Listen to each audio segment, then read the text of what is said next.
pursue excellence in something, if you just be excellent at whatever you're doing, things will kind of work out. People will gravitate towards you. People will see that you are excellent, and they will support that, and it will kind of build upon itself.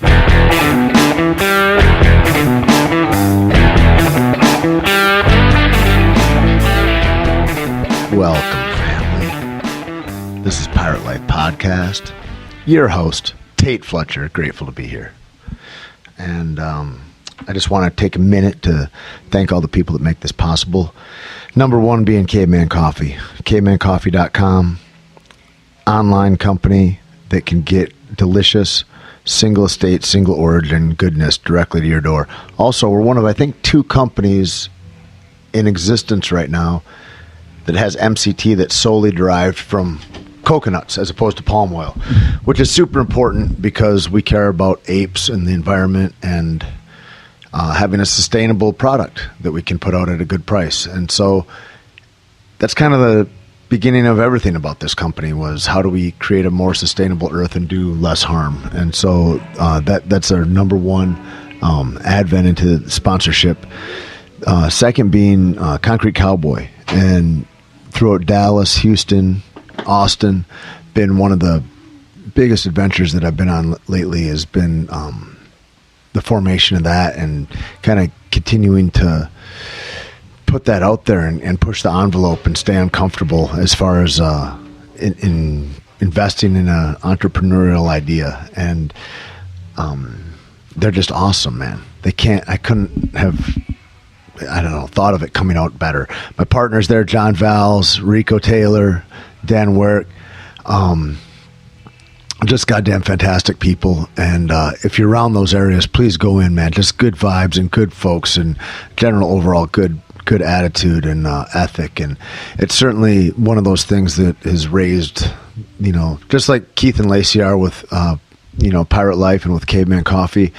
These guys it's like the people that are surrounding me, man. They raised me up to being so much better than I thought I could have been alone. I also really want to give props to Deuce Gym, man, my home away from home in Venice, California. Logan Galbraith over there, you can read his fantastic blog at deucegym.com. That's DEUCE gym.com. And it's just fraught with, or wrought rather, with inspiration and kindness and really kind of intrinsically contemplative thoughts that,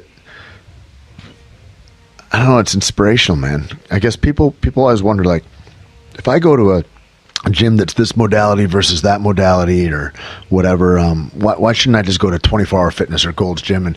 And my feeling is, man, wherever you have fun, whatever you like doing, you should do that thing. But to be around these gyms where there's a community like there is at my gym at Undisputed Fitness, you can find us at undisputedfitness.com. Deuce, like a lot of these gyms, Brick is a big one. There's gyms all through the country. Jackson's MMA has this real familial kind of feel to it. 10th Planet, always that's like home, family, kindness, goodness, that's tempered with a high intellect and a high amount of savagery. And to embody all those in a place, man, it really takes the place of these rites of passage that we're missing in life. And also, the conversations that happen in there, they ripple into my whole life. And so, if you have the opportunity, man, check out any of those places, and there's probably some near you. Hit us up at Caveman Coffee on Twitter or my Tait Fletcher on Instagram, taitimusmaximus on Snapchat. Any of that stuff, I try to be as interactive as I can be with all the fans. And if you need help finding a place, man, chances are that one of us knows a place near you, and we can certainly help you look into that. But you don't really need anybody else. All you need is your gut, and go in, try a few classes out wherever you go. And man, if it's something that turns on a light inside you, stay there, nourish that, man. We've got to nourish our own candles, man. They're flickering in the wind, and there's all kinds of winds that blow that try to put them out. So I think that's a really, really good thing. I'm here right now. I'm over here in Boston, and I'm just outside of Boston, and I'm at Reebok One CrossFit, which is a whole Reebok CrossFit gym that is simply here to serve the headquarters of Reebok, which is an awesome place. It really changed my ideas too about the way Reebok is and the UFC. Reebok is kind of positioned as like the bad guy with the UFC with this thing, and the UFC is maybe not giving us all the information. I don't know. Maybe Reebok is kind of like a super nice, beneficial place for everybody that works there and comes in contact with it. Because I come here, man, and I'm like, these are the most gracious, generous, kind people I've ever met in my life. And it is a fantastic, fantastic environment. If you get a chance to check it out ever, please. We got invited out here to do a thing called Training Grounds, where all the top games athletes come out. They have the opportunity to come out for a day or 2 weeks, whatever they like in between there, and work out and train with some of the best coaches in the world. And by some of the best coaches, Chris Hinshaw, who's a fantastic endurance coach, and Chris is a guy that's changed people's careers. Chad Vaughn, Oli lifting coach, Dave Durante, Jesse Burdick, Rob Orlando, Kelly Starrett, like all these guys have been out here, giving their 2 cents and kind of honing and polishing the athletes as they see fit. And it's a great thing to be a part of, man. So we've been out here for about a week or so, and I've got the opportunity to meet some fantastic athletes, just really amazing and congenial and no egos, just cool fucking people. It's the kind of thing like all those gyms that I mentioned earlier. It's like if you're continually, and you need to be continually in the space of smashing ego. And if you're not, man, that's trouble, because that ego builds and it gets maniacal. It gets out of control. It really does. And so to that end, I think a lot of people in high athletics are the coolest people because they're tempering all of their, we're just ruled by drugs, whether it's hormones, adrenaline, neurotransmitters, like it's all just different drug components in us. And if we don't take control of those, they will certainly control the body if you're not an introspective and kind of inward-looking human that's always addressing your ego. And I think that's one of the biggest problems that we're having. I think you see offshoots of it all over, and I think the very worst of it you see is with guys like, this guy that shot up the Orlando nightclub. I think all of that is a sign of those kinds of things. It's if you keep blockages within your body, consciously or unconsciously, physically, they create cancers, and that cancer gets expressed in different ways. And living an authentic life and trying to become a master over yourself is of the utmost importance, especially now when you're inundated with so much data and facts and bullshit that maybe isn't super helpful to you, maybe isn't true, all these things. So at any rate, please, that's a little long for an ad, but please check out a local gym. Buy sustainable, farm-raised things that are going to only speak to the encouragement and enrichment of your universe, of your community. If we don't make our singular houses and communities and states strong, there's no way we have a strong nation. It's an inside job, and it certainly isn't for the weak and the cowardly that will throw their hands up and say, the problem is too big to be solved. No, solve it in your own home. Express kindness and generosity and goodness. Call people out on bullshit. Make people accountable. Make yourself accountable. Raise a standard for yourself. Creating a standard is making a stand. You make a stand for what your values are. That's called a standard. Draw your line in the sand, folks. I love you all so much, and I really, really, I hope you enjoy the show, and let's get after it. A big Tait Fletcher. Powerful Tait Fletcher is a real alpha male. Weightlifter. He's a stuntman. Movie star. robust, enthusiastic individual. He's huge, by the way. He's like a monster person. One of the sweetest guys I know. He's bigger than life. Actor. Entrepreneur. A fighter. The jiu-jitsu technician. He's also bald and he has all these tattoos. He's just a big fucking man. A man, a myth, a legend. Tait Fletcher. Tait Fletcher. Tait Fletcher. What's up, Tait Fletcher, you bad motherfucker? Tait Fletcher. Tait Fletcher is Tait Fletcher. Teddy bear motherfucking Fletcher, ladies and gentlemen. That's Tait Fletcher, everybody. The great Tait Fletcher. Tait the animal Fletcher. Tait the savage Fletcher. Always moving. There's no stillness with Tait Fletcher. You will find no dust. Tait Fletcher's in the house, ladies and gentlemen. He just said the word erection. Tait Fletcher. Tait Fletcher's in the fucking house. Tait Fletcher! Tait really blasts out some serious hardcore truth bombs, and I think you're really going to enjoy it. All right, and we are live-ish. We won't be live for you, but it's nice to say you're live. I don't know. I know I'm Brian alive. Callen does that too. We're live with Lucas Parker, and we're in I think we can call it Boston, I guess. Sure, Canton. Close enough.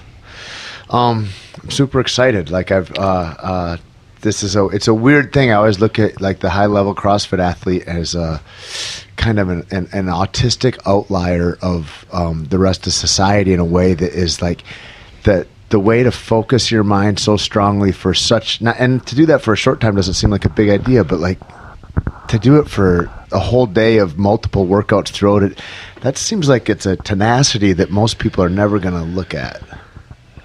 I don't know. I get marveled. What did you do yesterday? What was your day like yesterday? What's a typical day like when you are ramping up to the games? Well, these days that we are here in Boston are definitely not typical, just because it is a mecca of CrossFit Games athletes all coming together for a window of 2 weeks to collaborate and one up each other. So I mean, it is not and my to typical one up day. Each other. That's not ever said, but you can. Okay. You can see it in the eyes. Yeah. Well, even last night, these guys are doing this assault bike session, right? It was just go as long as you can at a particular RPM.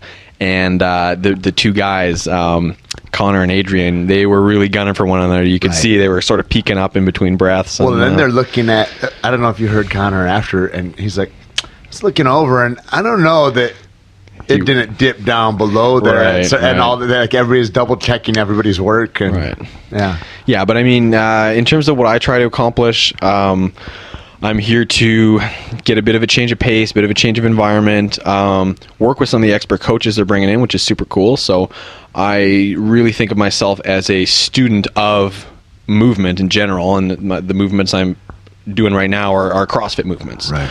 But as a student of movement, I jump on the opportunity to learn about running from Chris Hinshaw, learn about gymnastics from Dave Durante, learn about some powerlifting from Jesse Burdick. Maybe you can teach me how to throw a punch. Sure, we can do some arm bars. And so that's a huge value that I get out of the weekend. What was your athleticism before that? Like before you ever heard of CrossFit, like what was your...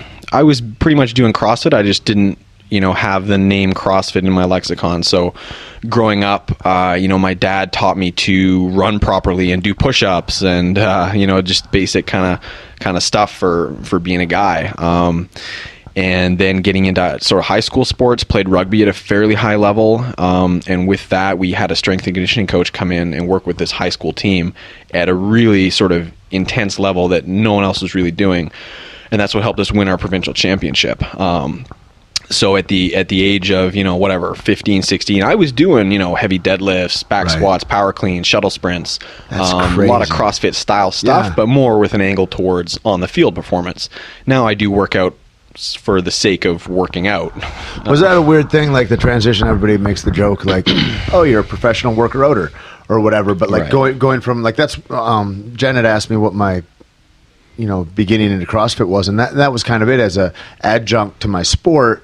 It was kind of like a physical preparedness kind of thing, how to add something new and fresh. And for me, it's like it was also a way to get out of my comfort zone. You get very comfortable either in your home gym or doing the modalities that you're used to. It's like, let's try some things on different lines of motion and things like that. And so this switch over from fitness or from helping endurance or strength or musculature to being a sport in itself is a new idea, really.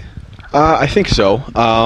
For me, it was a fairly natural transition just because the thing I liked most about, playing rugby or being on the rugby team was not necessarily game day, but I just loved the training. I liked the weight room sessions we did. I liked the conditioning stuff we do after practice. I liked the skill acquisition that we would work on during practice. I didn't necessarily enjoy getting smashed into the mud and stepped on and all these sorts of things. So whenever I think about, oh man, I miss rugby so much, now that I'm in a non-contact sport, it's kind of nice. You're like, I like I like the training. Yeah.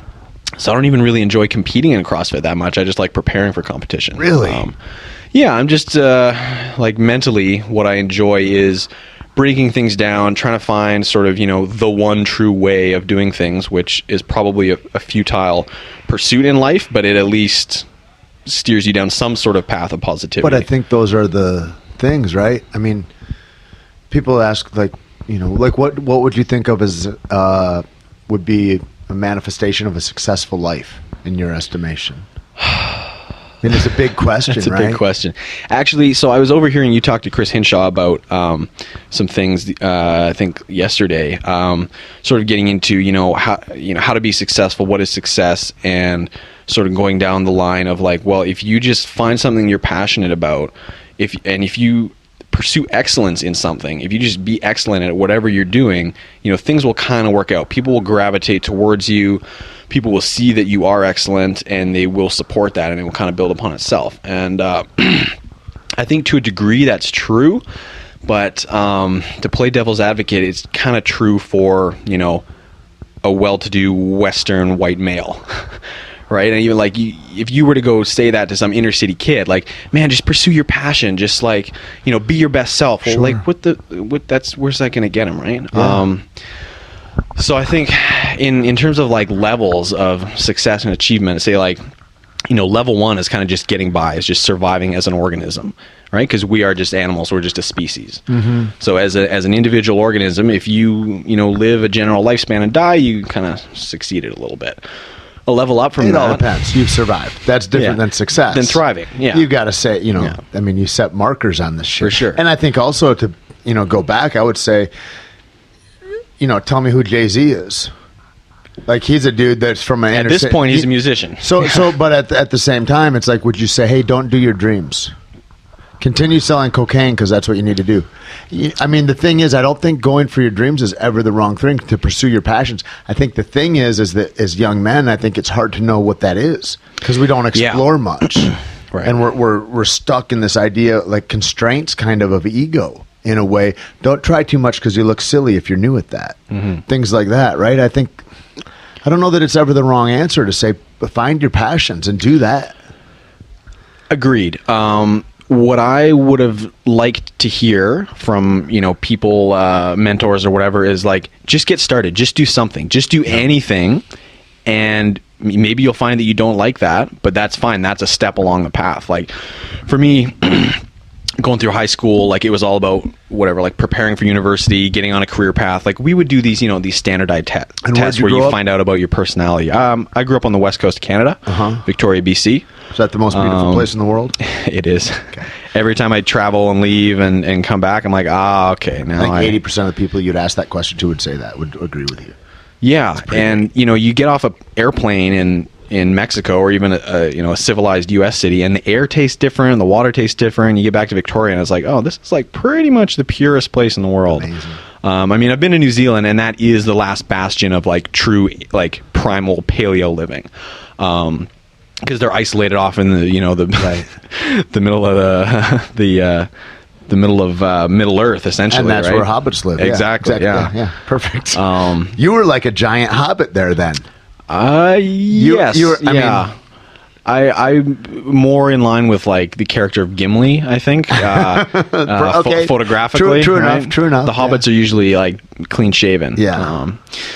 But yeah, so in terms of like life success, like, level 1 or whatever is kind of getting by. Level 2 is maybe that sort of really flourishing as opposed to just surviving, really flourishing. And that, sure, maybe you've achieved that by pursuing your passions, reaching some level of success where people just latch onto you because you're putting out this really positive energy.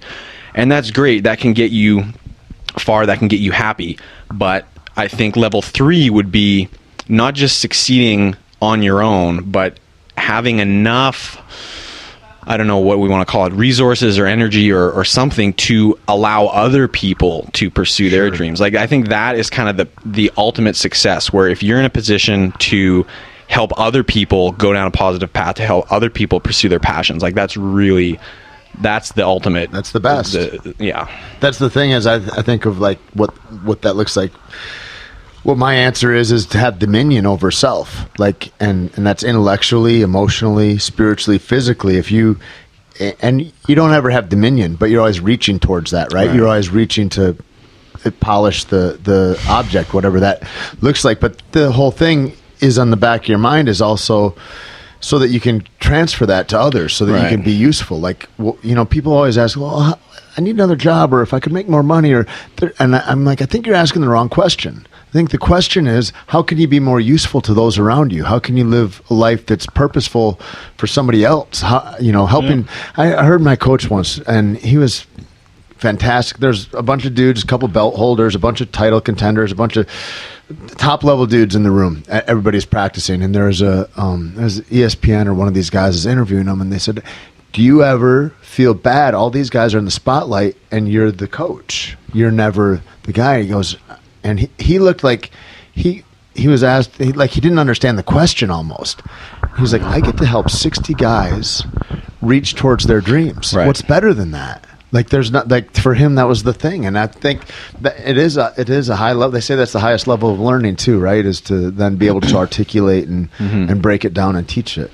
There's a line from I think a Chris Rock show where he's I forget the basketball player, let's say it's LeBron James. He says, like, sure, LeBron James is rich, but the guy who signs his paycheck is wealthy. And from a financial standpoint, that's kind of paralleling like just like if you're, say, a coach, right? Like, if you're the guy who's pouring down the fountain of knowledge and spreading all that, like, that's kind of in some ways a step above in terms of just like influence in the world, right? And deep satisfaction. Exactly. Because there's a finite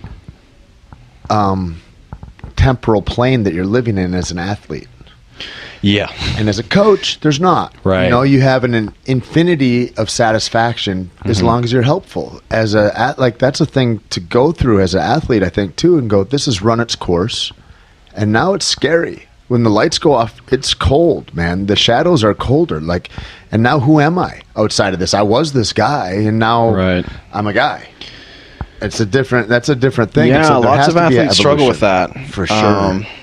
Especially in sports where you're picked fairly young. Let's say, the NBA or the NFL, right? They have their eyes on these kids from, high school or at this point freaking grade school, which is ridiculous to me because there's, puberty hits and then all your spreadsheets go to shit. But they get on this track and their growth as a person is kind of stunted.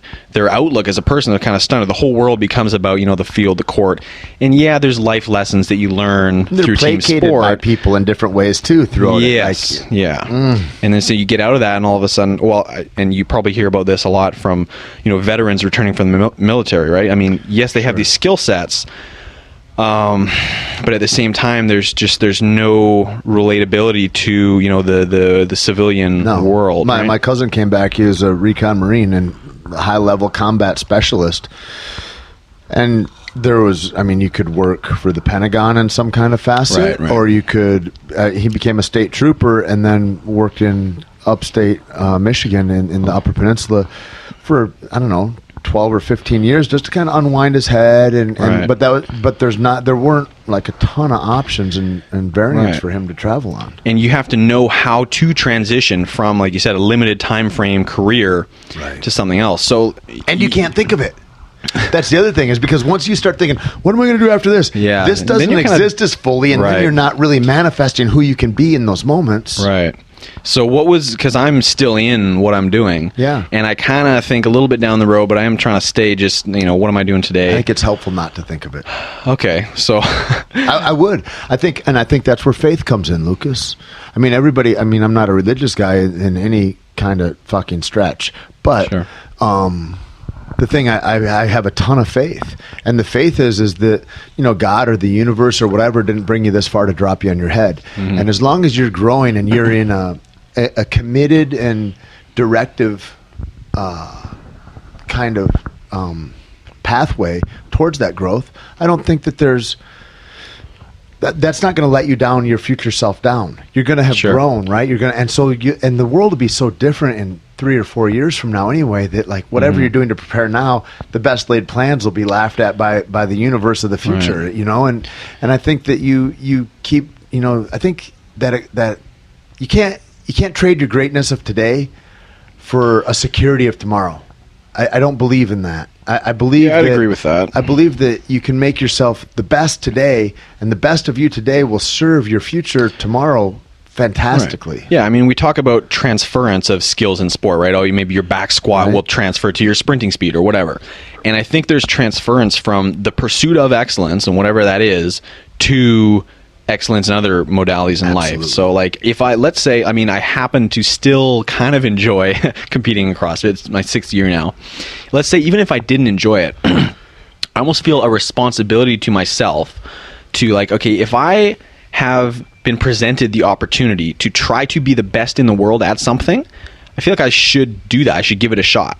Like I kind of, for all these circumstances came together. Yeah, a duty or just a whatever. Like if you have a chance to try and be the best in the world at something, you kind of have to do it, whether it's mathematics or CrossFit or anything. Even if you hate it, it's like, well, if the circumstances have lined up where, very few humans get to do that, right? So it's kind of like a gift you can't turn down, even if it makes you miserable. Think of it as like spitting in the face of your creator. Potentially, and your creator happens to be circumstances and maybe it's you, timing, maybe it's your highest self, like whatever that might look like. Yeah, timing and circumstances. I was reading. It's huge. Gladwell goes into that. Oh. Yeah, that was a good book. It was a humbling read because it's like, well, you can kind of think you're hot shit, but then you go back and trace, these tiny little events that sort of pinballed you along this path to where you are, and it was everybody else but you, really. Mm-hmm. I almost feel like it's mechanical. I'm like, of course you ended up like this, Tait. Like, you know what I mean? In a way, like, sure. These things happen, and there's a cause and effect, and that's, just what occurs then. It's a trip. And it's kind of, it's a bit of a hit to the ego, but at the same time it's freeing because you say, okay, well, as long as I just do my best in whatever circumstance I'm in, the pinball machine will hopefully kind of ding me in a favorable direction. Well, and I believe also, I used to trip on the choices. I'm like, I've got these choices. Right. I was saddled with choices. Am I going to miss out on this if I go this way? And that's the thing, right? And then I go, no, it doesn't matter. Just choose. Right. Do that thing fully. And all sorts of great stuff is going to come out of it. Right. There is no loss in that. And you can go ahead and make yourself feel better with parallel universes or whatever kind of talk you want to have about string theory, that maybe I've made all the choices in a different realm. But like right now, I think there's something super valuable about being completely into the thing that you're doing right now. And that's been, the human pursuit of sort of mental training since, the dawn of the written page, right? With with any sort of, it comes down to discipline, right? And that's which I always used to just run from. I always thought it was horrible. I was like, I don't want discipline, responsibility. I always thought those were like hot stoves to touch, right? And then I was like, oh no, those all set me free. Those were all the things that gave me that brought me comfort. This illusion of security that doesn't exist, but it brought me the closest thing to it, which is just where my feet are standing and being solid in that stance. Right. It's fantastic. How do you? I'd imagine the people that you choose to suit. Like, is this outside your comfort zone? Training in entertainment or in a? Because you're part on blast all the time. People with cameras, and then people you don't know. Yeah. I'm pretty good at tuning that out to the point where I think sometimes I come off as antisocial, and partly because of the way I look. Like I'm going to tell you that. I don't know you at all. Well, that's because we have a few things in common, at least a little visually. Bit. Yeah, I'm used to ugly guys, but I'm like, I got to look at me in the mirror all the time. Well, we're both handsome gentlemen. Good looking. That's right. But the thing is that you come across as thoughtful. And not necessarily like thoughtful of others. I don't want to say that. Not that that's not true, but very introspective. Like you're puzzling over things and looking at what the most efficient, appropriate course would be. Is that's what it looks like from an outsider's position, anyway. Yeah, I feel like in some ways that may be a weakness just in life in general. Sometimes it's kind of better to go with your gut, which I'm kind of learning to do a little bit. But then also there's specific events in my various CrossFit competitions where I've definitely overthought things, and that has kind of slowed me down with whatever. Yeah. I think it's great. Like that's the thing about when I say what success is, getting dominion over your thoughts, your emotion, and those things. And I remember I went and I my mom really wanted to see this play Hamilton, and about Alexander Hamilton, and it's a Broadway deal and musical, and it's all kind of set to hip hop. It's really fantastic, but it goes over Aaron Burr and George Washington and Thomas Jefferson. Like all these characters are, and I go, all these guys. After we sat there, and I thought, they all think that they're good men, right? They all believe that, and they're all taking care of their. And so do I believe that? Am I a good man? And And the knee-jerk answer is yes, because your ego's kind of trying to take care of self all the time and push you up a little bit. But maybe that's like Hitler thought he was a good man, probably. Oh, yeah. I mean, and so you think about these things, and I don't know, maybe it's an answer you can never really get, but I asked one of my teachers that. I said, well, what do you think about that? And he goes, oh, Tait, he says, just that you're asking yourself the question. And I think there's an importance in these things that we can't answer, but that it's important to ask the question anyway. I don't know. And I was thinking about that because I was thinking how important it is for me, the people around my life. And do you have you pared down who's around your life, or do you have different people that are around you at different times, whether it's near a competition or, like different things nourish us at different times, and energies of others are those things for sure. I think so. I mean, from day one of my athletics, going back to grade school, like my dad was sort of he just volunteered to kind of coach track and field at the high school. So he was coaching us, long jump and how to run and stuff. And then through grade school and high school, my brother and I, play a lot of sports. And my dad was at virtually every single game, just videotaping us, hanging out, supporting us, cheering us on, driving us to and from practice. And that is still continued up to this day. Like, my parents come to all my CrossFit events from day one. They were essentially, like, I call them like my first sponsors, right? Because, I mean, they're, handling all my transportation and accommodation and administrative stuff. So, I mean, I really... Make sure you learn how to pay taxes. Yeah, well, yeah. Oy. I'm still getting some help with that. But, so, I mean, my parents are huge. Like, I wouldn't be able to do anything I'm doing today if they weren't so incredibly supportive. And then, I got a few close friends that kind of know what I'm doing, and they're okay with not seeing me for 6 months, a year. Because I'm kind of busy training, and most quote unquote real humans, the way they socialize is they go out in the evenings, they have a beer, and I'm like, well, yeah, bedtime's 10 o'clock, beer doesn't help my training.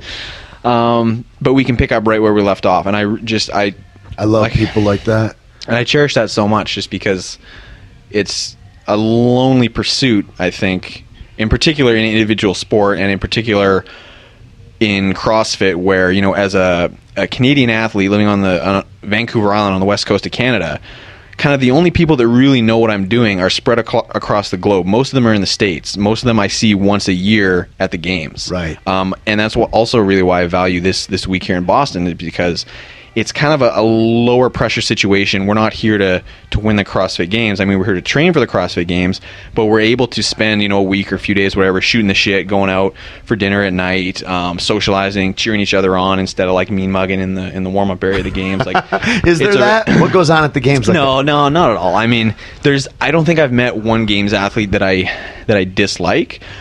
Because as much as everyone trains differently, everyone has different backgrounds, there's something, I don't know what it is, there's some kernel of similarity in the 40 men and 40 women that make it there. You have something in common that you can't quite put your finger on. You're running this gauntlet that only another 40 people are doing. Yeah, and you know the struggle, whether or not, I mean, we might struggle differently, but we know that there's some struggle to have been there, there's some sacrifices to get there. So yeah, like, socially, I really value those few times a year where I get to see those people. Do you spend time on the front and back of that, or on the back of that? I guess would be the relaxed time. And like, have you met other athletes where you're like, we should spend a couple days together after this? Yeah, definitely. I went and stayed with Brandon Swan in Australia a couple years ago. Was that about Brandon, or was that about Australia? That was about I happened to be going to I was going to New Zealand actually for an event, and then I was like, you know what, if I'm going all the way over there, I should probably pop over to Australia. That's awesome. And hey, I'm in Australia, well, let's see what Brandon's doing. And he just invites me to stay at his house. He's got this little squish face cat that's just this cutest little gremlin thing in the world. And then and I don't know if the listeners know a guy by the name of Asia Barto. He was a games athlete a few years ago. There's a great sort of story where I forget where, I think it was the 2012 games had just a clean ladder, a heavy barbell clean going up in weight, and we had to sort of run through that as heavy as we could go. And both Asia and I didn't perform as well as we thought we would. We kind of came middle of the pack, and we're like, well, man, what's the deal with this? Like, we like weightlifting. Like, we're both pretty good weightlifters. And he's like, well, I mean, just technically, like, you look at these guys, they're just doing ugly power cleans, just getting the weight up there. Like, imagine if this was a clean and jerk ladder, like, we probably would have won, like, ha, ha, ha, ha. And then the next year, there was a clean and jerk ladder, and we both did tie for first place. It's amazing. So there's just little moments like that kind of tie you together, and those are the things I'm gonna remember about my time in CrossFit, I think. It's got to be an exciting thing. I mean, I don't know if you can even appreciate it from where you're sitting right now, but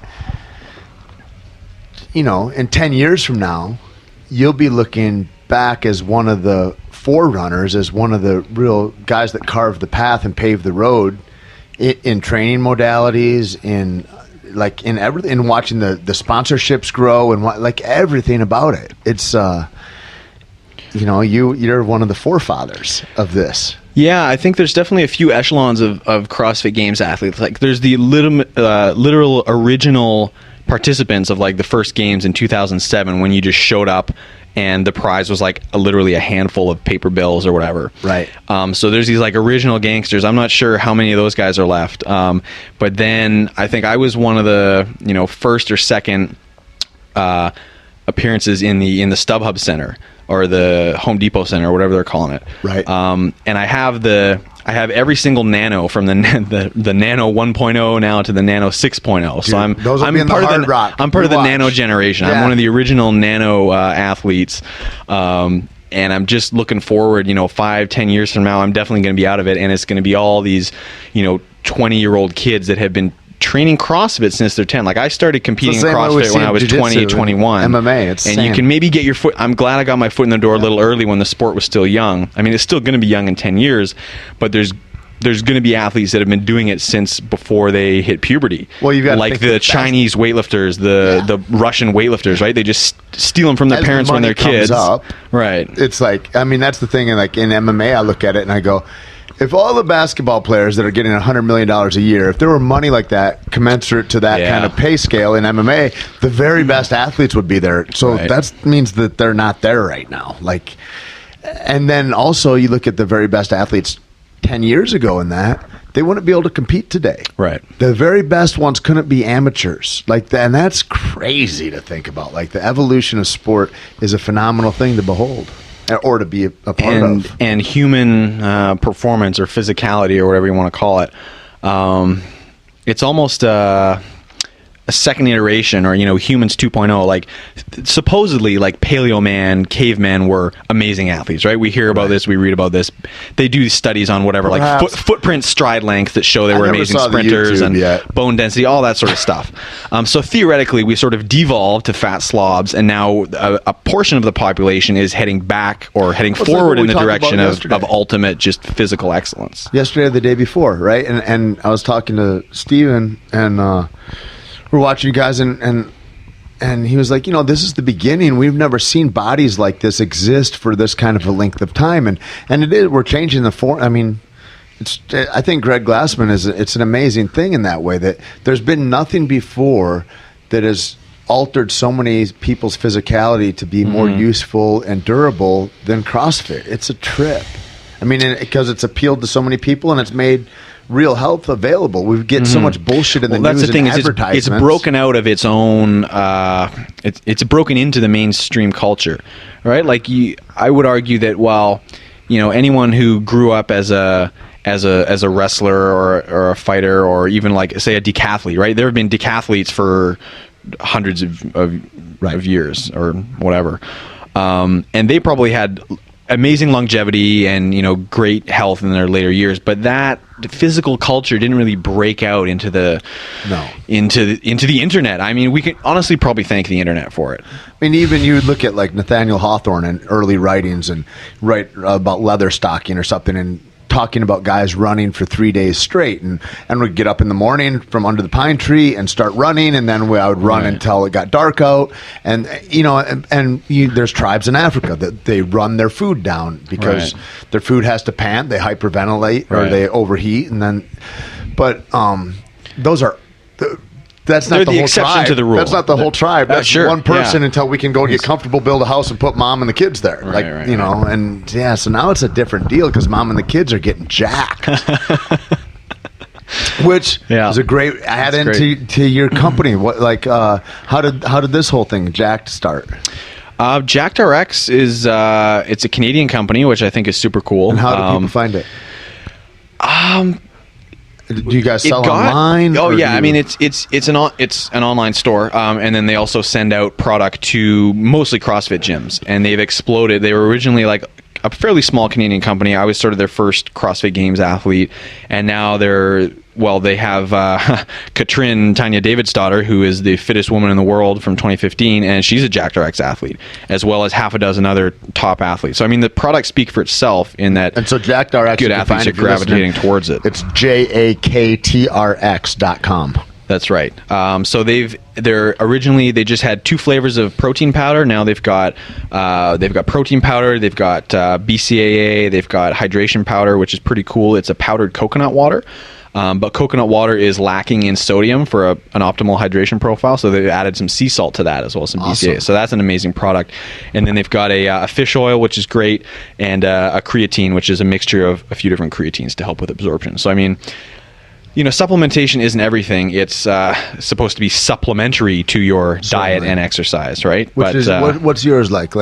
And how has it grown? It's changed a lot. Yeah. From like the first year to today, right. How's that different? So I was somewhat proud of the fact that I was kind of a fast food junkie in my early years, and I honestly believed, and to some extent still do, that quantity of nutrition is very important, but from a quantitative perspective as opposed to purely qualitative. Especially for a sport like CrossFit, which is both high intensity and high volume, your energy expenditure is just massive. Your caloric requirements are just massive, and most of the events we do are quote unquote fatiguing, but they're not like an ultra marathon where you're mostly just burning fat. The average CrossFit workout is like 8 to 12 minutes with different body parts working. So these are like glycogen fueled workouts. Yeah. So it's carbs. It's carbs. Globally, it's a fatiguing. carbohydrate sport. Yeah. And so you basically, as a full-time athlete, you're really a half-time athlete and a half-time carbohydrate consumer. Like eating is part of the equation. You say that. Do you think you could be ketogenically adapted? And I don't think so. No, in my opinion, there might be some athletes that are kind of strict-ish paleo. What do you think about these guys that are vegetarian? Sometimes there's like an outlier that pops up, and you're like, right. Wow, they're able to be competitive.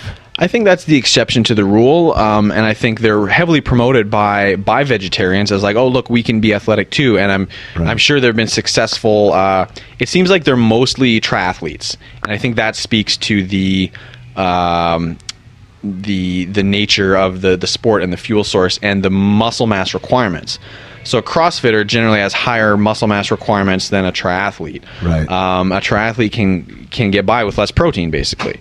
As far as a CrossFitter goes, I don't know if there's any top athletes that are vegetarian, and most are not pure paleo. But so I was on the extreme other end. Like I would eat fat like my Saturdays just based on like how my schedule would be. So I would get up in the morning, I had to coach, so on the way to there I would stop in at McDonald's. After coaching I would. They let you have McDonald's in Canada? Oh yes, there's McDonald's. Then I'd hit Wendy's. About your people. What are you guys doing with that shit up there? When we have Canada, A&W, I thought more of you. We have A&W, which is actually supposedly a higher quality burger patty. But I would, I'd hit a few fast food joints in the day because I was on the run, I was busy, and I was like, oh, the calories are good. But I think at a certain, it works until it doesn't, right?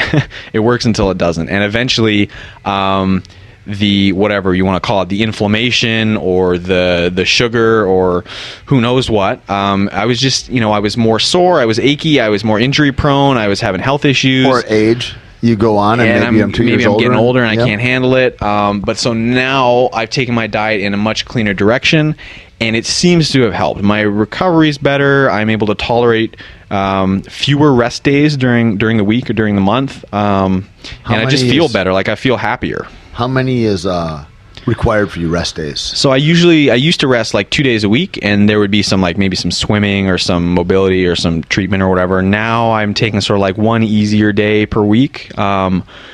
And What's even that, just then, double Fran or something like that. What's an easy day? no, man, I hate that when people say like, "Oh, I had a great rest day today. Like, went for a 5K run, did this, did that." It's like, That's not a rest day. That's not what that's called. That's not a rest day.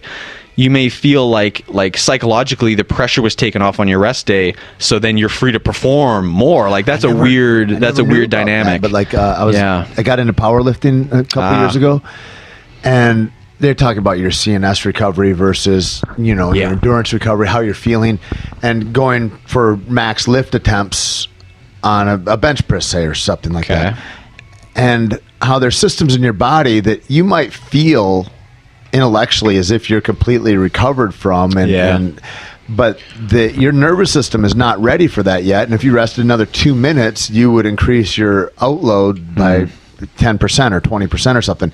And seeing that and feeling that is a trip, like resting far beyond you thought that you lie to yourself and you tell yourself you're recovered prematurely. Yep. And then I got sick and I didn't work out for 2 weeks. And I was like, oh, this is going to be horrible. And I was like, I don't know, 20 pounds bigger on most of my lifts. And I was like, that's weird. So I've never really ever recovered. But so then, so what's the takeaway? Is the takeaway that I should only lift a heavy snatch or a heavy deadlift or whatever once every 2 or 3 weeks? Like that also rubs me the wrong way, just from like a skill development standpoint. Yeah, I have no idea. Yeah, I'm just like, I noticed that and I'm like, so then if you're going to go to the games, do you not work out 2 weeks? Exactly. No, your endurance would be shit. Like, and there's all these different parameters. Like, so what's the truth about that? And that's, I think, the next frontier in sort of training. Like, I think there's a lot of research in terms of how to build volume and loading and intensity and duration sort of through the year, and kind of like what exercises to do and that sort of thing. But I think the next frontier where a lot of the research is going to be done is in the recovery modalities. Has to be. What are the things we can do to decrease that rest that's necessary? So let's say, sure, like it's taken me 2 weeks before I'm back to 100%. I can do a max deadlift. How can I decrease that time? What can I do to pack in more quality and quantity through the year? And that's going to come from everything other than what happens in the gym, right? That's going to come from maybe some hydrotherapy, some contrast bathing, some cold water exposure, maybe some herbal remedies, probably some meditation stuff to work on sort of meditation I think is great. I tend to gravitate towards things that have a little bit more of some sort of a concrete scientific aspect to them, and meditation does. Like from a neuroregulatory standpoint, getting out of the fight or flight system and into the rest and digest system, getting into that parasympathetic stimulation in terms of your brain waves, in terms of your blood pressure, your heart rate. All these things are tied to meditation and can be influenced through meditation. So it's not just thinking about ethereal sort of cloudy spiritual stuff. I mean, that can be great as well. But doing some meditation with an eye towards systemic regulation has been helpful for me over the past year or two. Do you ever do it in an ice bath? I've gone away from ice baths. Okay. Because if I'm in pursuit of recovery, for me, recovery means getting into parasympathetic state, rest and digest state. And for me and for most people, an ice bath is a negative stimulus. Really? It freaks you out. It fires up your adrenal output. You see an increase in hormone levels that are associated with excitatory and fight or flight systems. So, I mean, ice is great. And I think for you coming from a fighting background, ice is great for like impact injuries. Like if I'm a football player and I got hit in the thigh, I'm going to ice it. If I'm a fighter and I got, if my knuckles are fucked up, I'm going to maybe stick them in a bucket of ice. But if I'm just stressing my system with metabolic pain, like on a rowing machine or doing sprints or whatever, I don't think an ice bath is really going to help me recover. It pushes out lactic acid. Yes, but you don't need ice to achieve that. You need maybe some cool water exposure that's not going to spike your adrenaline as much. And you need pressure. Have you seen studies on that? Yeah. Really? Yeah, I did because I know it'll increase IGF-1 and it'll increase testosterone levels as well. Cool water does that as well. So really? So I'll get in a nutshell, short story, my ultimate recovery recommendation sauna? Do you so sauna far. too? I do a bit of sauning. Okay. My ultimate recovery recommendation so far is full body or up to your neck cool water immersion. So this accomplishes a few things. I'm giving away all my secrets here, but so That's how we grow. Cool water. Cool water causes the vasoconstriction that helps flush stuff out of your muscle cells to the same extent that very ice cold water does, but you don't get that adrenaline spike. And being neck deep instead of like sitting in a tub, you get a very good compressive flushing effect. So let's imagine you're in 5 feet of water, 6 feet of water. You've got a lot of water weighing on you down low and less water weighing on you up high. So it's like a toothpaste tube squeezing effect. So you're getting that like flushing massage. Additionally, being neck deep in water, you are decompressing your spine to some extent. You're taking some load off your skeleton. So it recovers you from a musculoskeletal standpoint and from a biochemical standpoint. Do you ever do isolation tanks or any of that kind of thing? I've never done anything like that. I don't really have access to it. I usually just go to the local pool, and I'm the weirdo, the muscular weirdo with the beard in the middle of the day, just standing in the middle of the pool. I haven't been kicked out yet. Or you go to your ocean? It's a little cold. Too cold. But the cold is subjective. So exactly. So if I finish a workout, like if I'm training in the yard, flipping logs or whatever, if I finish right away, it feels nice to get in the ocean. And so that's subjective. I'm not freaking out. If you have to drive a half hour there, exactly, and it's miserable. And you're driving home like soaked and shivering. Yeah. I don't think that's good for your recovery. It's an additional stress to the system. Interesting. Yeah, I never thought of that. And the compression, the toothpaste analogy it's great. Super interesting, man. Yeah.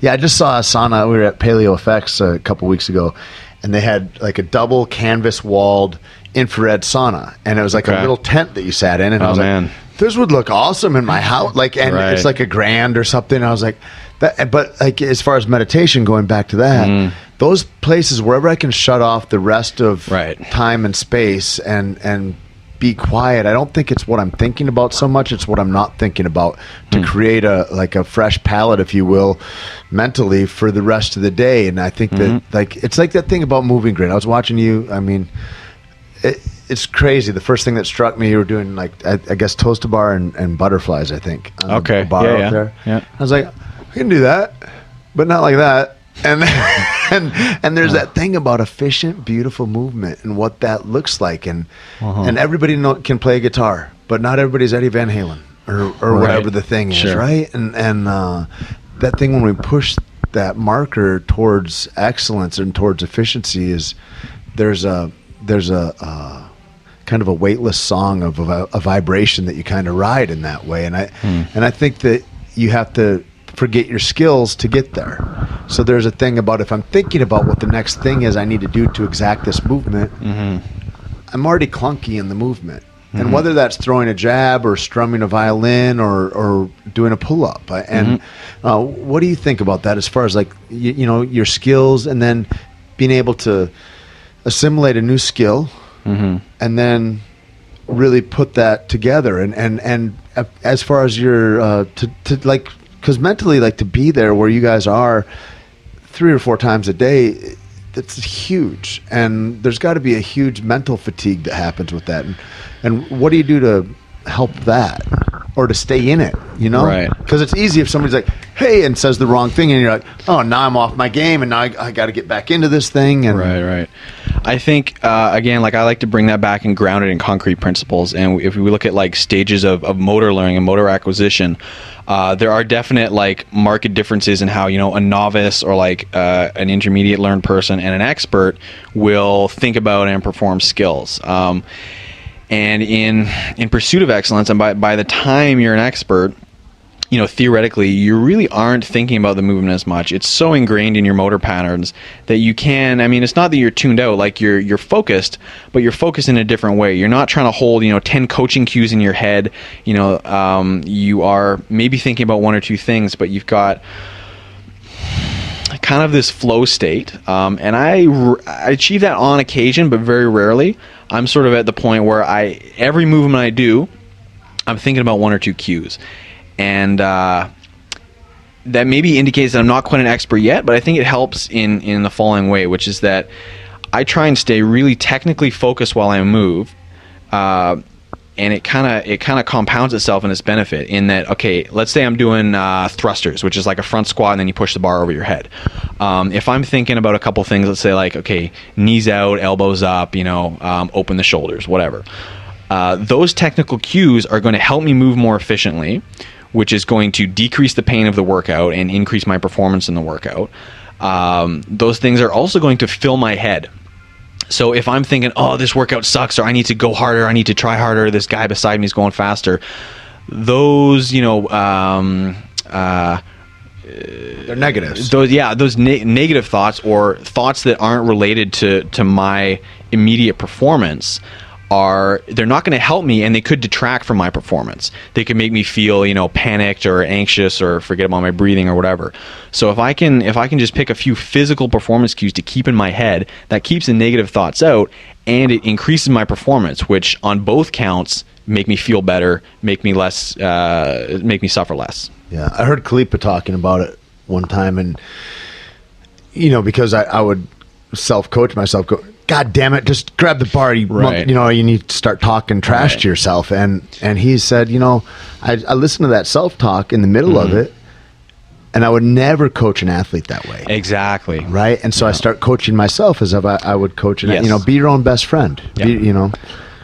It's huge. It's a huge thing, man. Because I think it's a universal thing. We all, I think, fall into that. We fall prey to that of going, I would never choose this action or date this person or do that. Or I would never tell anybody to do any of those things. But for me, it'll be different. Right. Our ego kind of tells us, and we suffer more. Or a lot of us stand up for our friend before we would stand up for ourselves, or whatever, if somebody's being picked on, or there's all that stuff, man. And that, anymore I've been looking at it, I'm like, if it doesn't lead to function and performance, I'm not interested. Right. And whether that's talk, whether that's my community, whatever it is, it's like I need things to have certain standards and parameters around me. And because it seems like the consequences, as you go down the path, it's like the consequences are more. There's less time. There's, only opportunities that are coming now, and you need to be able to be at your best and most positive to be able to access those. Mm-hmm. I don't know. It's a trip, man. The way this all speaks, and that's the thing. I think you were talking about excellence earlier. You get excellent at one thing, that ripples into your whole life. The conversation, it touches every variable of your life. I think so. That's been my experience. And I've never flipped burgers, but I get irritated when I, go through a drive-through, or when I used to. I don't anymore, I swear. When I go through a drive-through and I unwrap the burger, and it's a pile of crap, or the ketchup is all in one big glob on one side. Burgersmanship is just as important as sportsmanship. Yes. And again, this might be kind of arrogant to say, but pride in your burger making. Exactly. But if you're flipping burgers, you've got a job, which is better than you say for most people. But if you don't look down on that, and if you put yourself into it, and it may sound silly, but let's say pursue excellence in burgersmanship, that will help the rest of your life. It'll help you go forward. It'll help you get beyond that if you are looking down on it. And I don't know if that's absolutely, for me, I resonate 100%. A guy told me one time, I was at a coffee shop and I'm washing cups, and I'm like, ugh. Right. And he's like, you're washing cups for God. You're washing cups to be in service to the universe. Awesome. Wash them as great as you can. Yeah. Dry them. Make sure there's no spots on them, and take some goddamn pride in it, because your name is on it. Right. And my mom told me that when I was cutting lawns when I was a little kid. She's like, you want some more money? You act like your name is on everybody's lawn that you cut, because everybody knows who cut the Davidson's lawn. Mm-hmm. And I was like, okay. And little lessons like that are huge. And maybe we take them for granted, but I guess some people don't get those lessons. Right. But I think it is a learnable thing. In terms of people being successful in that regard, it's not like some people are just born with the ability to achieve and pursue excellence. I think it's teachable. I think it's learnable. I think so too. You maybe don't realize when you are learning. Maybe it's only looking back on your childhood that's man, thank God for my parents. I had good parents. They set me on a right path, and then I was able to farm from that. But I think a lot of it, as a kid, is looking. You're not going to learn all the things, but you can go, okay, standards and being aware, they're important. Having good judgment is important. If you just know those three things, then that kind of goes into, okay, I should have good judgment in all my interactions everywhere. I should have awareness wherever I am. It's easier to keep myself safe if I'm aware. It's easier to be polite if I'm aware of what your struggles are. It's easy, all these things. I think they're super.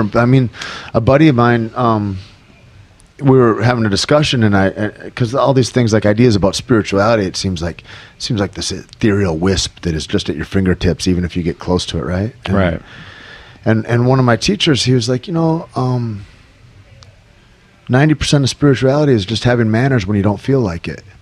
Having a bad day, you feel grumpy. Be nice anyway. I'm Say still working please on anyway. that. Yeah. I mean, it's a forever thing. Like, then that's the other thing is like I was always looking for retirement. I was like, when can this all be done? And I can just get. And then the older I get, I go, I don't ever want to be done. There's so much to do, and I think a lot of that is the frustration of a young man going, I don't even know what direction to go in. You still have all those choices of like where to go, and it's just no, pick one, and then know that it'll change. Like that's fine that it changes, and then be 100% committed to that one. And I think that's the growth of it.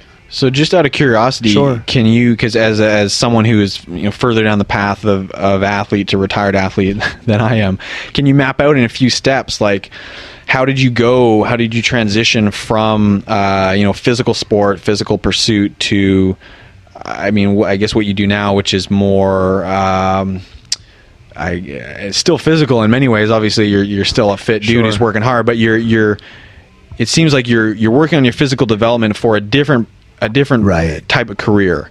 And did that come naturally, or did you have to take that on and go for it? I carve at it, and you say physically, it's hilarious being around you guys. I'm like, good Lord! Like so one of the girls yesterday said, "Well, it's kind of a light volume day today, so tomorrow we'll probably really get after it." I'm like, "Are you out of your mind? I watched what you did all day today."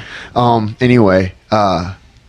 And then I go, is that just some ego stuff? Is she trying to get in other people's heads? What's she saying? Because, goddamn, it's really unfathomable. Lacey wrote a thing on Instagram. You guys were coming out of the water. It was a video of you guys in and out of the water. And she's like, here's just some superheroes after coffee together. And the internet's full of colorful characters, some douche, superheroes, ha, ha, ha, ha, and whatever. I'm like, you're a guy that's never tried. Like, my friend Katie does the Ninja Warrior thing or whatever, and she's going from thing to thing. And part of that is like, it makes people that are watching on the couch suspend their disbelief about, like, maybe I could do that. Like, because it just took commitment when she was hanging onto the one pole with all four of her limbs and then jumped to the other one 5 feet away. And I know what commitment looks like. You just have to decide to go, and you can grab it. But they don't even know how hard it would be to just stay on a pole, let alone to move and traverse 6 of them. Anyway, and I think that's you guys in a lot of ways, is that when you start to move that beautifully, it lends people the disillusioned notion that, like, that doesn't look that bad. Because depends who you are, motherfucker. Well, making it look easy is kind of the hardest part. But when something looks easy, it's because it's not just nice visually, but it has direct implications for your performance. So, for example, in gymnastics, right, they point their feet, and diving, they point their feet. Yes, that gives a nicer visual line, but there's also, say, like a motor pattern of like co-contraction of sort of calf and quad that keeps the leg and thigh straight in one particular unit that helps you rotate more effectively. And like you were talking about the thruster, about when I'm moving efficiently and beautifully, I'm working easier. Right. So, I'll be doing like a workout and people cheering for me and be like, pick up the bar, go again. It's like, I'm tired as fuck. I need a little break. And they're like, but you didn't look tired. It's like, well, if I actually get to the point where I'm looking tired, like, I probably will be failing. It'll be because I fail a rep. Like, I'm going to look good, and then boom, fail. It's again, standards make our life easier. If you have standards of where I keep my body constricted and contracted, and like, then my life becomes easier in that way. I don't know. To answer your question, I think you're always carving it out. And I think what I started doing, I started looking down the road and I go, ooh, what's an old fighter look like? That doesn't look good. Right. You better proactively start to course another way. And then I went back to the original thing and I go, I just want to do what's fun. And I had a really good time. I was teaching jiu-jitsu to a guy, and that guy had already been in films like 10 years earlier. And he was one of the best stuntmen in the world. And he put me on a job, and there was some fight sequences and stuff, and then I went on to Red Dawn after that, and so and all that kind of stuff, and so his name was Darren Prescott, and then there was another guy at 8711 called Chad Stahelski, who they called the Dark Lord affectionately. He's not super warm or engaging, but the man's got a standard, and I know he goes, if he were to say, hey, I might have a job. Take your shirt off right now. What do you look like right now? Send me a picture. And it's like, if you're not ready, you're not ready. And so Awesome. I'd had enough times where I wasn't ready.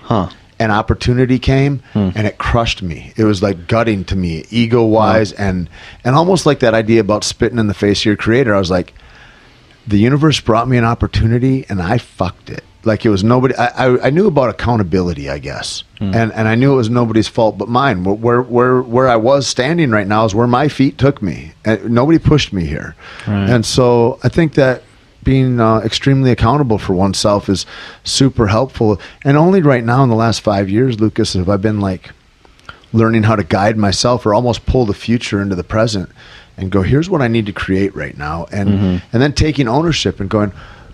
And I guess it's like looking at enough people too and going, that dude is a douche or whatever, or his consciousness is whatever, and he's a millionaire and that dude got this going.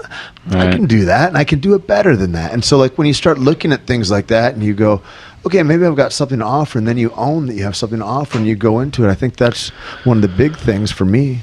So in terms of having something to offer, it sounds like you kind of stuck with what you knew. So like, as a fighter, sure, and then your first sort of step after that was teaching fighting. Sure. And so kind of concurrently too. Yeah, that's kind of like because I often fantasize about like, well, in 5 years, I feel like I could be doing something totally different. Like maybe I'll go get like a marine biology degree. Absolutely. But at the same time, I mean, maybe I can make that work. But it seems like the logical thing to do would be to like take my passion and, maybe just like that river that's flowing, you can't really make it flow at a 90-degree angle to the right. Like you want to divert it maybe slightly off course and kind of keep the momentum going. It might be a bit easier. But then there's tributaries that will arise out of that because that'll be an overwhelming amount of water for the other channel. And for me, what it was is what do I want to do? What's my purpose? I go back to that. I need a mission statement, whether it's for my life or a business. I want to encourage and empower as many people as I can around my community. And I want to make that grow, and I want to change the world through that. I want to change people's existence. And so that became with, whether it was my girlfriend or whether it was my best friend or whatever. And here's guys that are bouncers. Okay, well, what can we do? We can give them a job as a coach at this gym. They can become adept at this too because they're very physical guys and they're into this and that and whatever. And so that kind of became the thing. And so everybody at my gym in Santa Fe right now, is really dear to me, and they're people that are super close in that regard, and so like that all translated perfectly in that way. And so, but I didn't want to be a coach. I was like, that time had run. I was a coach in a different way. Maybe I was a coach to coaches then, is what that became. But then what I became passionate about, I like to perform, man. I like it when they say, "You ready?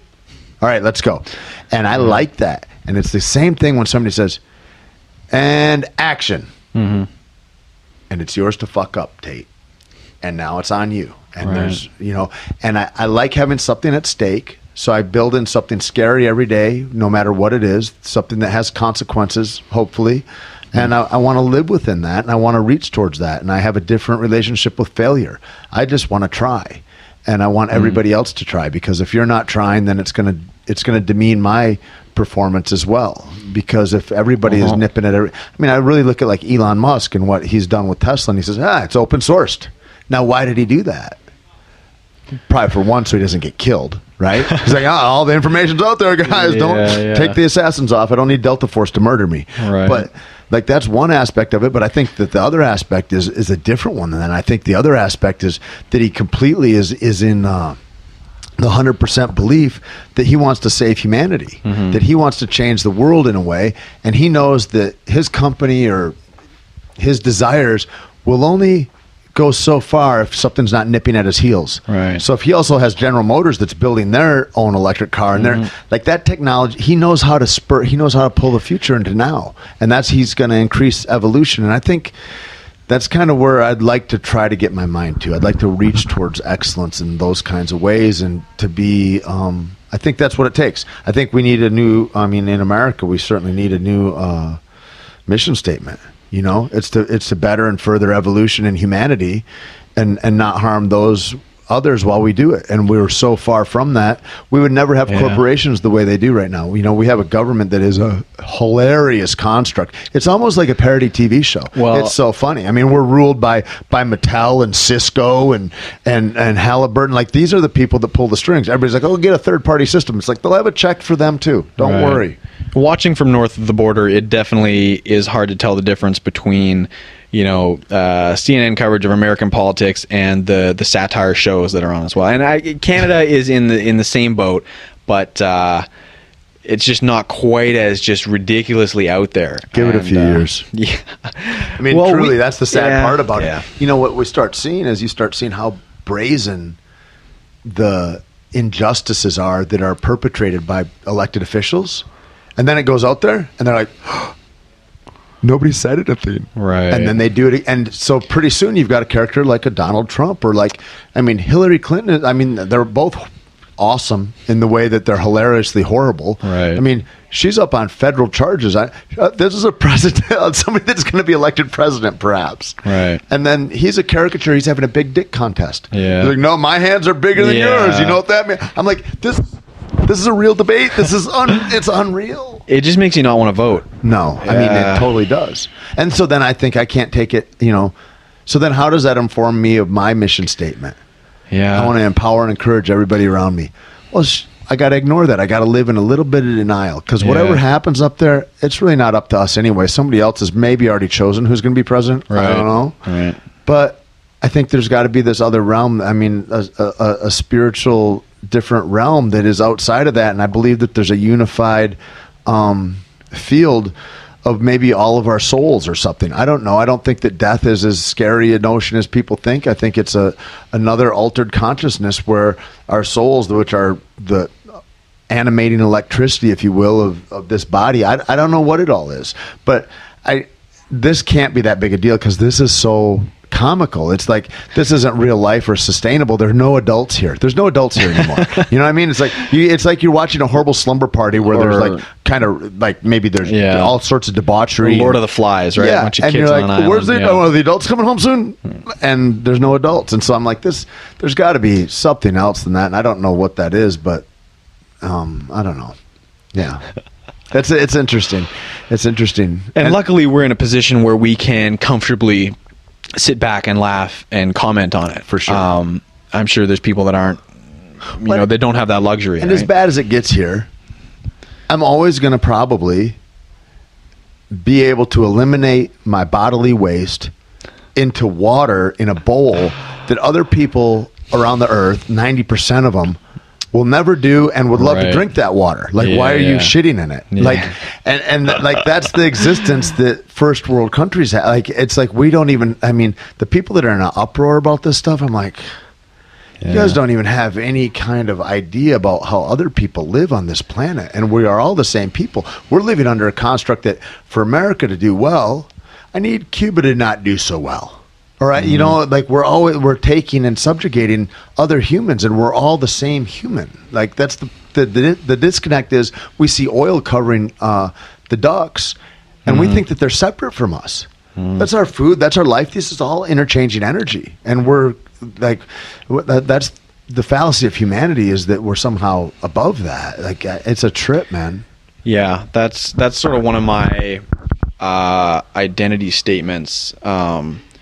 So I've been asked a few times in various like school applications and job applications stuff is like, you know, describe yourself in 3 points, or who are you in 3 lines or whatever. And one of the things I always put down in the situations is I'm an animal, not like, oh, I'm a fucking animal. Sure. Like I am a Homo sapiens. I'm a zygote or whatever that freaking flourished and built cells and stuff. Like I'm just another animal that shits and sleeps and eats. Yeah.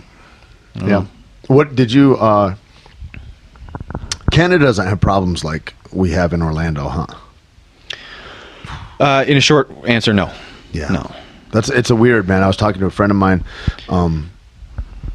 He's a guy that like he gave me my first black belt in jiu-jitsu, Hinata Migliaccio, and he was a High and Gracie black belt, but we lived together for a long time and taught him English and he taught me jiu-jitsu, and it was a trip, but there was a serial rapist that was going from Texas to Arizona on the train line.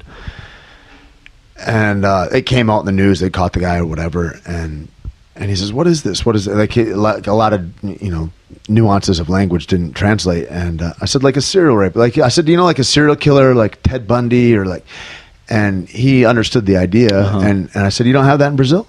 He says, no. He says, you rape one time. He says, the police aren't very good at a lot. Like, you get in an accident on the street, they're not going to come. But they're also good in that, like, if you rape my sister, I'm going to be okay, and I'm going to murder you. Right. He's like, there's real street justice. And he's like, that just doesn't happen. We cull the herd in that way. And I was like, that sounds better than what we have going on. But what I really think the root of all that stuff are these imbalances in people. And I think it goes back to rites of passage. It's like whatever that guy suffered from is like he's ill at ease with himself regardless of what it is. And I feel like the conversation gets mutated into, is it a gay hate crime? Is it a weapons problem? Is it a psychological drug problem? And really the problem is how do we get people to be in dominion over themselves, and to feel useful, purposeful, and part of this whole. So it's more of a wellness problem than a product problem. I think we can make that argument. At the same time, there's something, and I mean, your viewers are maybe gonna get angry at this, but so we look at. They are. I mean, I posted something from the Onion today. Online. I fucking love the Onion, and it's great news source. It's Donald Trump, and it says he might be 7 months away from being nuclear available, and people are like, "What are you, Hillary support?" Like they don't even get it that it's satire. I'm like, "Oh, you guys get to vote. That's why it's so good. This is awesome." Yeah, but so like we look at, I guess is it the Japanese, and they fucking kill all the sharks and they make the shark fin soup because they believe it has these properties and all that. Yeah, and so we look at them and we fucking laugh at them. We say, how can they be so ignorant? How can they think this is legitimate? Where does this tradition come from?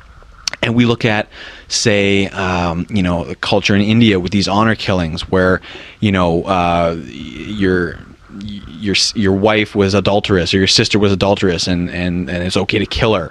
And we say, what is this fucking outdated tradition? Like, this is ridiculous. How can your culture support this and keep this in it? And that's kind of how the rest of the world feels about American gun culture. It's like, look at these fucking disasters. How can you think there's nothing wrong? Like, obviously we think there's something wrong with it, but how can you not get that something needs to change? Like, God. That argument for sure can get made. And I kind of tend to think about it like the way John Wellborn talks about it. Like, if the Secret Service is going to give up their guns and the police and if everybody's going to be unarmed, awesome. But if one person, it's kind of like when I was a little kid and I'm looking at America and we wanted to have all the nuclear weapons because we were the only ones responsible with them. I'm like, if I was Russia, I'd feel differently about that, And so like the thing is, and then there's a great quote Sonny Barger says, and he was the guy that founded the Hells Angels up in Oakland. And he says, a polite society is an armed society. If everybody thinks that everybody else might be armed, they're a lot cooler to each other. And that there may be something. That's a cute quote, but there are lots of unarmed societies that are very polite. I suppose most of Europe is. But I think it goes back into the thing of saying if people have self-knowledge, it's like, should we not teach people how to punch because we're scared they're going to punch each other in a supermarket? Right. That seems foolish. And a gun is an extension of that kind of a violence. Like, I'm not out punching people in the street. I'm very good at violence. I'm awesome at it. However, you don't ever see me in violence ever. Like, it just doesn't come up. People are like, oh, when's the last street? It doesn't come up. I avoid it. I'm aware. I'm a full actualized human. You've learned violence. I think people can learn violence very easily, but you've also learned how to be nonviolent. And a good fighter, that's kind of the first thing they teach you. I took a little bit of martial arts through high school, and the first thing I learned was this bow where the student covers the warrior, the open hand covers the fist. Or the book and the exactly. There's not an easy answer. There's a lot of ways to look at it. We go down a big rabbit hole. And then you go, hey, people aren't all equal. They're just not. Right. Like, that's another thing. And so somebody's not capable maybe of learning those things. And then maybe in that way, everybody should be unarmed because we have to make it available to everybody. Yeah, guns make everybody equal. And equality sounds nice, but if it might not be. Yeah. I think Samuel Colt used that as a sale point. Yeah, so I forget Something the line. like God made men, and then Samuel Colt made men equal, or something like that. Yeah. There's something to that degree. Yeah, man. I don't know. I think that, but I think the thing is too is like all that shit. For me, it becomes distractions, and I go, I've got to go back into how can I empower and encourage the people around me and make that thing better, because this other stuff, all it does is it diminishes my personal self, and like I'll get sad. Like I'm too goddamn sensitive for all that, Lucas. I swear to God I am. You wouldn't tell by looking at you. I just look this way. Yeah. I swear. Yeah. I swear. Well, I want to let you get back to training. I really appreciate you taking the time, dude. Hey, it's been great chatting with you. I mean, it's a learning experience every time I talk to someone, but I think having someone across from me that has, particular life experiences that I don't have, and, more of them, a few more years of the struggle, of the pursuit of excellence has been helpful for me. So hopefully the listeners get a little bit out of both of us. We'll go learn a takedown and maybe a triangle choke or something after this. We can go do that. That could be fun. Something easy. We'll just do something suitable that it'll be like, I could do this all the time to my friends at home. It'll be great. They're going to hate you for it, but... Yeah. So where can folks find you? I'm trying to be active on social media, which is hard when you're training all the time, but I'm on Instagram and Twitter and Facebook. They just find you at Lucas Parker? Because I know that's not true. Yeah, I mean, you can search for Lucas Parker and I'll probably show up, but my website is lucasparker.ca. My handle on most social media is ToukLuke, and most people apparently don't know what that is. I'm just kind of learning. But a toque is the real name for a beanie or a knit cap or a wool cap. Because we wear them in Canada. We call them toques. T-O-Q-U-E. Okay, because I would think that would be T-O-O-K or something. Or T-U-K-E, like Luke. Okay, so yours is spelled T-O-Q-U-E. T-O-Q-U-E. It's the French-Canadian spelling. L-U-C. And L-U-C. ToukLuke. ToukLuke. That's me on Instagram, Twitter, and YouTube. And then I got a Facebook page as well, Lucas Parker. I thought it was a misspelling of torque. I was like, No, that would be clever. But no, ToukLuke I thought had a good ring to it. It was sort of a Canadian theme. And I got my lucky toque that I wore to my first CrossFit competition in 2010, and I've brought it to every single one since then. Awesome. And hopefully it keeps me on track. Do you worry about skin care when you're out there? Because you are a fairer skinned fellow with a bald persuasion. head. And how does that affect you in the games? Like I was watching you guys. You guys did like for everybody an hour, a 60-minute workout, arduous, whatever, a bunch of cleans and running and moving around, and doesn't really matter. I mean, you think about a variable that doesn't matter if it's 12 minutes, but then the sun over an hour, that's a variable that goddamn matters.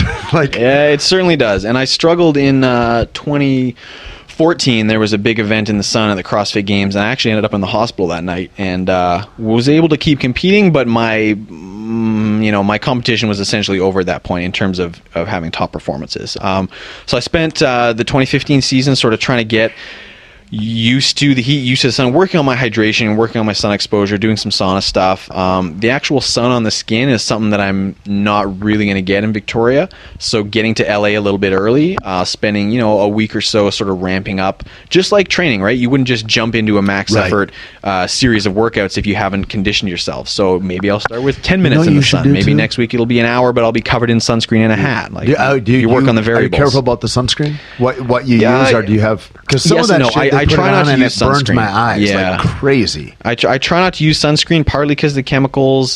So if I know that I haven't been in the sun for a while, it'll be a short exposure. But if I built up a bit of a tan, I'll push that threshold a bit. Right. Maybe get a little bit of a burn, but then I'll cover myself with coconut oil that night and try and sort of. I mean, I treat it like training. I really do. It's got to be. Yeah. I mean, we don't. We disregard our skin, and it's the this huge organ that wraps. This is the whole biggest deal. Organ on your body or whatever. Deuce Gym is down in Venice. Okay, and it's outdoors primarily, and it's beautiful. Right across from Whole Foods. We go come a week before, and we'll hang out, and there's some great folks there. It'd be awesome. That would be awesome. Yeah, cool man. Well, thanks for taking the time, dude. Thanks so much, Tait. All right.